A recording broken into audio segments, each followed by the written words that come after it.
प्रधानमंत्री नरेंद्र मोदी पीपल का पेड़ लगाकर उसे खिचड़ी बताते हुए कह रहे हैं, देख रहा है ना विनोद, काम बोलता है।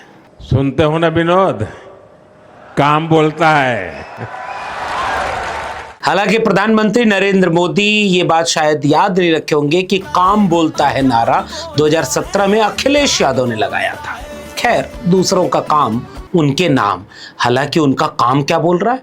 प्रधानमंत्री नरेंद्र मोदी स्पेस टेक्नोलॉजी से ऐसी सड़कें बना रहे थे कि अभी मानसून आया नहीं और इतनी वीडियो वायरल हो गई। इन पर बात करेंगे, लेकिन राम मंदिर चोरी के नए सबूत और बीजेपी के राष्ट्रीय अध्यक्ष का लखनऊ जाना, खास लोगों का बैठकर आम चूसना और फिर भी राम मंदिर में चोरी का मामला इनके फांस बनता जा रहा है। इस पर विस्तार से बात करेंगे, लेकिन सबसे पहले प्रधानमंत्री का भाषण सुन लीजिए कि वो कैसे स्पेस टेक्नोलॉजी से सड़कें बना रहे थे। हमने रोड बनाने में स्पेस टेक्नोलॉजी का उपयोग किया। और अपनी स्क्रीन पर अभी आज फिलहाल के कुछ वीडियोस देख लीजिए कि सड़कों की हालत क्या है।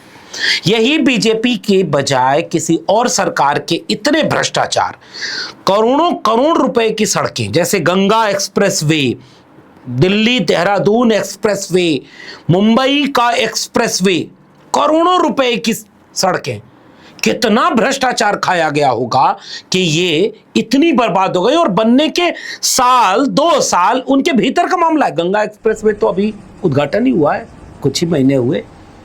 अगर ये कोई और सरकार करती तो भ्रष्टाचार के नाम पर कोई अन्ना हजारे दिल्ली में अनशन पर बैठ जाता, मीडिया रोज कोई न कोई काम करती, कोई कैग नामक संस्था होती जो कहती कि देश का पैसा सरकार लूट ली।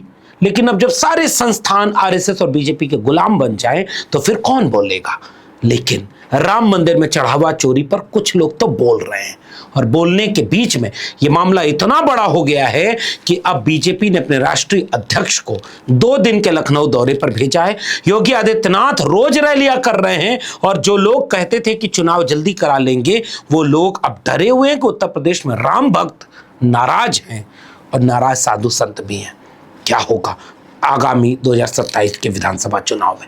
संगठन को बचाने के लिए, पार्टी को दोबारा सत्ता में लाने के लिए, और राम मंदिर चढ़ावा चोरी के मामले को कमजोर करने के लिए, और अपनी रणनीति को मजबूत करने के लिए बीजेपी के राष्ट्रीय अध्यक्ष गए हैं। क्या बीजेपी की असली समस्या इस समय कमजोर संगठन है या कमजोर होता भरोसा? क्योंकि बीजेपी के राष्ट्रीय अध्यक्ष नितिन नवीन का उत्तर प्रदेश दौरा ऐसे समय में हो रहा है जब बीजेपी की राजनीति के सबसे मजबूत प्रतीक बन चुके राम मंदिर से जुड़ा चढ़ावा चोरी का मामला लगातार बड़ा होता जा रहा है। और नितिन नवीन लखनऊ जब पहुंच रहे हैं तो रोड शो ऐसा, दुनिया की सबसे बड़ी पार्टी के राष्ट्रीय अध्यक्ष का रोड शो, वहां आदमी नहीं है। और एक वीडियो तो मैं देख रहा था जिसमें कह रहे हैं नगर निगम के कर्मचारियों को वहां कार्यक्रम में बुलाया जा रहा है। इसका मतलब उत्तर प्रदेश की जनता मन बना चुकी है क्या कि अब बीजेपी का सुपड़ा साफ होगा? जिस राम मंदिर को बीजेपी ने अपनी सबसे बड़ी राजनीतिक उपलब्धि बनाया था, आज उसी मंदिर से उठ रहे सवाल उसके लिए सबसे बड़ी राजनीतिक चुनौती बन रहे हैं। सवाल यह भी है कि क्या नितिन नवीन बीजेपी को राम मंदिर चोरी के मामले से हुए राजनीतिक नुकसान से बचा पाएंगे? मिसाल के तौर पर पिछले 1 हफ्ता का घटनाक्रम देख लीजिए कि राम मंदिर चोरी में 8 लोगों की गिरफ्तारी हो चुकी, 80 लाख रुपए से ज्यादा बरामदगी हुई, सीसीटीवी फुटेज में कथित तौर पर नकदी को कपड़ों और मोजों में छिपाने की बात सामने आई। जांच का दायरा बढ़ता जा रहा है। मंदिर ट्रस्ट से जुड़े वरिष्ठ लोगों से पूछताछ की खबरें आ रही, चंपत राय और अनिल मिश्रा के इस्तीफे की खबर सामने आ रही है। और मामला केवल नकदी तक सीमित नहीं, मंदिर को दान में मिली बहुमूल्य वस्तुओं और उनके रिकॉर्ड पर भी गंभीर सवाल उठ रहे हैं। और सवाल मजबूत होते जा रहे हैं कि चोरी किसने की। सवाल यह भी है कि चोरी इतने दिनों तक कैसे होती रही? राम मंदिर कोई गांव का छोटा सा मंदिर थोड़ा ही था, यह देश के सबसे सुरक्षित और सबसे चर्चित धार्मिक स्थल था। फिर सीसीटीवी कैमरे, सुरक्षा व्यवस्था, अधिकारी, कर्मचारी और एक बीजेपी और आरएसएस के लोगों से भरा पूरा ट्रस्ट, और कथित चोरी। इतना सब कुछ हो गया और तत्काल न पुलिस कार्रवाई, न जो है बैंक में जमा होने वाले राशि का मिलान करने वाली बात, और उसके बाद भी एफआईआर किन लोगों पर? और सब कुछ हो रहा है, कैमरा देख रहा है, तो कौन लोग थे जो कैमरे को नहीं देख रहे थे? और फिर इन सब के बीच मामला बढ़ता गया। लेकिन मामले को थोड़ा ट्विस्ट दिया है अखिलेश यादव ने। उन्होंने एक एआई से बनी हुई वीडियो ट्वीट की है और बीजेपी के भीतर बेचैनी को बढ़ा दिया है। देखिए अखिलेश यादव ने जो वीडियो ट्वीट की, इसकी एक लाइन सुनिए। यूं तेरी नगरी है उदास, क्या फिर से चले गए वनवास। अब ये बात तो उस समय जब राम मंदिर और बाबरी मस्जिद झगड़ा हुआ, फिर उसके बाद राजनीति हुई, तो कैफी आजमी ने एक शेर लिखा था, राम वनवास से लौट के जब घर में आए, याद जंगल बहुत आया जब नगर में आए, रक्स दीवानगी आंगन में जो देखी होगी, 6 दिसंबर को राम ने सोचा होगा, इतने दीवाने मेरे घर में कहाँ से आए। पाँव सरयू में अभी राम ने धोए भी न थे कि नजर आए वहाँ खून के गहरे धब्बे, पाँव धोए बिना सरयू के किनारे से उठे, राम ये कहते हुए अपने दुआरे से उठे कि राजधानी की फिजा आई नहीं रास मुझे, 6 दिसंबर को मिला दूसरा वनवास मुझे। और अब अखिलेश यादव की वीडियो, क्योंकि असली खेल यह है कि राम मंदिर चढ़ावा चोरी, उसका सवाल राम भक्त उठा रहे, हिंदू हैं। अगर इनमें कोई मुसलमान कहीं भी लपेटे में आ गया होता तो अब तक तो क्या होता, बीजेपी और आरएसएस को आपने भी देखा है, समझ जाएंगे। लेकिन अंध भक्तों को छोड़ दीजिए, जिनकी बुद्धि इतनी भ्रष्ट हो गई है कि एक वीडियो वायरल हो रही है, एक महिला, राम भक्त महिला, जब उससे राम मंदिर चढ़ावा चोरी की बात पूछी गई तो वो कह रही है कि अयोध्या में तो कांग्रेस, फिर पीछे से कोई बोला नहीं सपा, ये जरूर करवा रहे। इनकी हालत देख लीजिए। जो आप दान करते हैं डोनेशन, उसका चोरी हो गया, लोगों ने मिसयूज कर दिया, तो आप कांग्रेस पार्टी है ना, कांग्रेस पार्टी है ना यहाँ, बीजेपी है, बीजेपी यूपी में बीजेपी है, यूपी है बीजेपी नहीं, यहाँ अयोध्या में लोकल है ना, लोकल कांग्रेस पार्टी है ना। बस यही लोग बचेंगे देश में, और समझदार आदमी तो सवाल करेगा कि इतना सब कुछ हो रहा है, उनके बीच में एक पूर्व केंद्रीय गृह सचिव एस लक्ष्मी नारायण का मामला सामने आ गया और हड़कंप मचा रहा है। ऐसे रोज कोई ना कोई मामले आ रहे हैं, कहीं कोई कह रहा है कि मेरा दिया हुआ चांदी चोरी हो गई, कोई कह रहा सोना, कोई कह रहा रसीद नहीं है, और कुछ भक्त ये कह रहे तुमने दिया था तो तुम क्यों बोल रहे हो। तो इन अंध भक्तों को यह बात समझ में नहीं आ रही है कि जिन्होंने दिया था वो जब बोल रहे हैं तो आप क्यों नहीं बोल रहे हो, आप चुप क्यों। अब जैसे पूर्व केंद्रीय गृह सचिव एस लक्ष्मी नारायण कह रहे हैं कि उन्होंने अपनी मां के गहनों का सोना गलवा कर करीब 5 करोड़ रुपए की सोने से मढ़ी रामचरितमानस तैयार कराई और उसे अयोध्या के राम मंदिर ट्रस्ट को सोचिए दे दिया। बेटा मां के निशानी राम के चरणों में सौंप रहा है, और 5 करोड़ का सोना ही नहीं, वो मां की स्मृति थी, उसकी भावना थी, उसकी आस्था थी, वो राम भक्त था, उसकी मां राम भक्त थी। और आज वो पूछ रहा है कि वो रामचरितमानस कहाँ है, उसे पहले जिस जगह रखा गया था वहां से क्यों हटाया गया, दान दाता को उचित रसीद क्यों नहीं मिली, और अगर वह सुरक्षित है तो उसकी वर्तमान स्थिति साफ क्यों नहीं कर रहे। और एक व्यक्ति अपनी मां की आखिरी निशानी भगवान को सौंप दे रहा है और वही हिसाब मांग रहा है। ये भरोसा जो खत्म हो गया, ये विश्वास जो खत्म हो गया, ये जो एक यकीन था वो जब खत्म हो गया, तो बीजेपी इसको लौटा पाएगी क्या, चुनाव जीत करके ऐसे संस्थाओं को कब्जा करके। जरा सुनिए पूर्व गृह सचिव को। और मेरे जो माँ थी उसकी पूरी ज्वेलरी मैंने पूरी मेल्ट करा के इसको गोल्ड प्लेटिंग कराई है। इसमें ये कम से कम 800 मतलब 1 किलो तो नहीं तो कम से कम 800 ग्राम्स गोल्ड तो चढ़ी हुई है सर। आज तक मैंने मांगा भी नहीं था, मैंने कहा ये हमारी बेंट है और भगवान के लिए चढ़ा हुआ है तो इसके लिए अब मैं क्या रसीद लेके करूंगा, पर आज तक मेरे को कोई एक्नॉलेजमेंट नहीं है, रसीद नहीं है, और किसी ने मेरे को देने की चेष्टा भी नहीं की।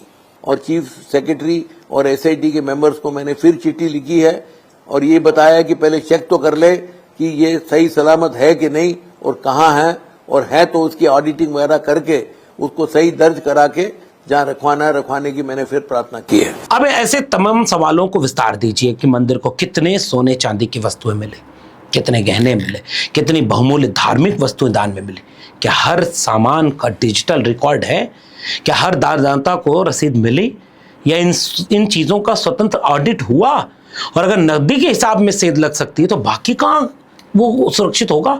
अब इस सवाल को कितना पूछा जा रहा है, जनता पूछ रही, जनता तक ये मुद्दा चला गया। नहीं इसमें मुसलमान है आगे, थोड़ा बहुत बीजेपी चाहती है, आरएसएस चाहती है कि अखिलेश यादव और राहुल गांधी को आगे करके, कांग्रेस सपा को आगे करके मामले को डाइल्यूट कर दे। मामला हो नहीं रहा है, अब अखिलेश यादव और कांग्रेस भी तो यही कह रही है कि भक्त तुम्हारे पूछ रहे हैं, हिसाब क्यों नहीं देते। और इसमें जवाब देना बीजेपी के लिए मुसीबत बन चुका है। और ऐसे में आम चूस चूस कर खास लोग डिप्टी सीएम ब्रजेश पाठक के घर पे राष्ट्रीय अध्यक्ष, प्रदेश अध्यक्ष, मुख्यमंत्री, उप मुख्यमंत्री, मंत्री, विधायक, सांसद आम चूस रहे हैं। इससे खास क्या होगा? ऐसे में विश्व हिंदू परिषद को आगे किया गया है। विश्व हिंदू परिषद ने संजय सिंह को एक खत लिखा है और कहा है कि अगर उनके पास आरोपों से जुड़े सबूत हैं तो उन्हें जांच एजेंसी को सौंपें। और संजय सिंह ने पलटवार करते हुए जवाब दिया कि वो कह रहे हैं कि विपक्ष से जवाब मांग रहे हो। जवाब उस व्यवस्था से क्यों नहीं मांग रहे जिसकी निगरानी में चोरी हुई? चोरी मंदिर में हुई, लेकिन सबूत विपक्ष से मांग रहे। और इतना ही नहीं, चोरी का मामला उठाया कौन कौन? संजय सिंह विस्तार से बता रहे हैं कि निपेंद्र मिश्रा ट्रस्ट, उसका सबसे बड़ा नाम, साधु संत, राम भक्त, दान देने वाले और जो आम भक्त है वो, इनसे किस किस से विश्व हिंदू परिषद जवाब मांगेगी। और संजय सिंह ने इसीलिए कहा कि जब मैं सबूत देना चाह रहा था तब तो बात हुई नहीं। अब तो इतनी वीडियोस आ रही हैं कि केवल अभी चढ़ावा चोरी नहीं हुआ है, इसके पहले जमीन घोटाला हुआ, फिर कोई कह रहा मंदिर बनाने में घोटाला हुआ, कोई कह रहा है कि जो कार सेवा के नाम पर चंदा मिला था वहां से घोटाला चल रहा है। अब जांच कौन करेगा, कैसे होगा, कितनी जांच होगी, कितनी सच्चाई आपके सामने आएगी, ये तो पता ही नहीं। बीजेपी को सफाई देना पड़ रहा है, नहीं दे पा रही है। मंदिर आंदोलन से जुड़े संगठन भी सार्वजनिक बहस में उतर रहे हैं। इसका साफ नतीजा ये है कि मामला राजनीतिक रूप से गहरा असर डाल रहा है। अखिलेश यादव का गाना भाजपाइयों के लिए मुश्किल होता जा रहा है, क्योंकि जब कोई मुद्दा प्रेस कॉन्फ्रेंस से निकलकर गीत, वीडियो, नारे और सोशल मीडिया के जरिए आम बातचीत में चला जाता है तो फिर वो खबर नहीं रह जाता जिसे अपनी मीडिया से दबाया जा सके। वो एक पॉलिटिकल नैरेटिव बन जाता है। और बीजेपी की चिंता भी शायद यही है, कहीं राम मंदिर चोरी का ये मुद्दा 2027 के चुनाव तक ऐसा न बदल जाए जिसे विपक्ष हर सभा, हर मंच और हर सोशल मीडिया पर दोहराता रहे, जनता में आक्रोश बढ़ता रहे, भरोसा खोते रहे और उसके बाद बीजेपी जवाब न दे पाए। क्योंकि बीजेपी की राजनीति में राम मंदिर का स्थान सामान्य नहीं है। दशकों तक बीजेपी कहती है कि हमने आंदोलन किया, हमने रथ यात्रा निकाली, हमने सरकार बनाई, हमारी सरकार गिरी, हम चुनाव लड़े, और बीजेपी से ऐतिहासिक उपलब्धि के रूप में कहती है हमने बनवाया भी। इनडायरेक्टली कहती है, डायरेक्टली कभी कभी करवाती है। अब विपक्ष कह रहा है कि मंदिर का श्रेय आपका है तो मंदिर की व्यवस्था की जवाबदेही किसकी? उद्घाटन का राजनीतिक लाभ आपका तो गड़बड़ी के सवाल पर जिम्मेदारी किसकी और कैसे? मुख्यमंत्री योगी आदित्यनाथ भी इस मुद्दे पर बोलने लगे और वो कह रहे हैं कि दोषियों को नहीं छोड़ा जाएगा, कड़ी कार्रवाई होगी। फिर विपक्ष कह रहा है कि आपने क्या कहा उससे ज्यादा अहम होता है कि हो क्या रहा है। मामला इतने दिनों तक सुर्खियों में आया, तब तो गिरफ्तारी हुई, बरामदी खबरें आई, सीसीटीवी से जुड़े आंकड़े आए, तब तो मुद्दा पकड़ लिया था। तब तो शुरू में आप कह रहे थे कि चोरी ही नहीं हुई है। सोशल मीडिया पर वो लोग आने लगे जो राम भक्त थे, तब तक आप कह रहे थे कुछ नहीं हुआ, बदनाम किया जा रहा है। इसलिए योगी आदित्यनाथ जी, जब सवाल जनता तक पहुंच जाए ना, और राजनीति में एक बार सवाल जनता के मन में बैठ गया तो केवल भाषण से उसे बाहर नहीं निकाला जा सकता। सरकार अब बोल रही है, लेकिन सवाल उससे पहले बोलना शुरू कर चुका था। और यहीं से 27 की सबसे महत्वपूर्ण कड़ी निकलती है। क्या उत्तर प्रदेश का अगला चुनाव केवल धर्म के नाम पर बीजेपी लड़ेगी, या यह कहना जल्दीबाजी होगी कि धर्म की राजनीति खत्म होगी? उत्तर प्रदेश की राजनीति में धार्मिक पहचान और ध्रुवीकरण अभी भी रहेगा, लेकिन बीजेपी जब जब इसका प्रयोग करना चाहेगी, राम मंदिर के आसपास हुई सारी चोरियां, डकैतियां, घोटाले चीख चीख करके बीजेपी को धज्जे उड़ाएंगी। और बाकी भावनाओं के बाहर सवाल कहां दबता है? युवा रोजगार मांगने का सवाल करेगा, अभ्यर्थी भर्ती का पूछेगा, छात्र पेपर लीक पर सवाल करेगा, किसान फसल के दाम और बदहाली पर सवाल करेगा, गरीब महंगाई का सवाल करेगा, पिछड़े, दलित और वंचित समाज के लोग हिस्सेदारी पर सवाल करेंगे, और अब राम भक्त अपने चढ़ावे पर सवाल करेगा। इसलिए बीजेपी बुरी तरह घिर चुकी है और बीजेपी से हिसाब देता नहीं बन रहा है। नितिन नवीन बिना भीड़ वाले अपने रोड शो में जाकर, खास बनकर, आम चूस कर, मीडिया मंडल और अपने संगठन को मजबूत करके, कार्यकर्ताओं को घर घर पहुंचाकर, पैसे से लबरेज बीजेपी को सामने लाकर कुछ भी कर लें। और तो और आरएसएस के नंबर 2 वाले से बयान दिलवाकर ये मामला दबने वाला नहीं। आरएसएस के नंबर 2 पद पर जो बैठे, उन्होंने देखिए क्या बयान दिया। जांच में जो भी दोषी पाए जाएंगे उन्हें कठोर दंड हो, यह सुनिश्चित करना आवश्यक है। राष्ट्रीय स्वयंसेवक संघ सहित संपूर्ण हिंदू समाज की न्यास से स्वाभाविक ही अपेक्षा है कि इस घोर निंदनीय घटना को असाधारण मानकर गंभीरता से व्यवस्था एवं संचालन की सभी कमियों को दूर करने हेतु परिणामकारक कदम उठाए। अब इसका मतलब ये कि सफाई आरएसएस को भी देनी पड़ रही है। इसीलिए अखिलेश यादव ने कहा वो कहाँ हैं जो हर मामले पर सामने आते हैं। उनका इशारा मोहन भागवत की तरफ था।